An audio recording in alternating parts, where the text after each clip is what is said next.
Hiki hongereni kwa mchezo wa Sierra Leone finali imekuwa ya Tanzania, lakini pia kwanza tunashukuru, ilikuwa finali ngumu kwa sababu Singida ni timu nzuri, lakini ukizingatia tumetoka kucheza mchezo wa dabi, kwa hiyo wachezaji wengi walikuwa wamechoka, lakini sisi kama wachezaji wajibu wetu ulikuwa ni kupambana na kuweza kutetea taji letu. Kikubwa tumepambana na tumeweza kutetea taji letu. Ilikuwa ngumu kwa sababu Singida wana timu nzuri, wanapambana, kwa hiyo ni kufocus tu. Kwa hiyo sisi tunachoshukuru tumepambana pia, ndio maana tumefanya vizuri.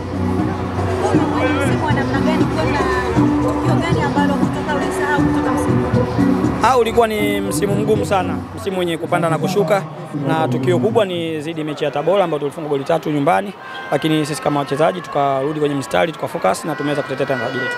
Jambo ni ngumu kiasi gani leo hii kama nini ambalo mnawaambia mashabiki zenu ambao mnaona? Lipi sasa nijibu, maana nimeulizwa mawili hapa. Unasema ilikuwa ni ngumu kiasi gani kwa upande wako kuweza kukaba mshambuliaji wa Singida Black Stars ambaye ni Jonathan Soa na kupata kadi nyekundu leo hii?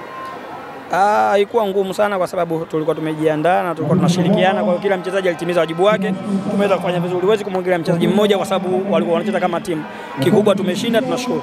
Dickson, ukiitwa captain wa makombe unalipokea hilo? Nalipokea, lakini kabla yangu mimi kuna kapteni mkuu ambaye ndo anatuongoza na anatufanya sisi kuwa bora kila siku.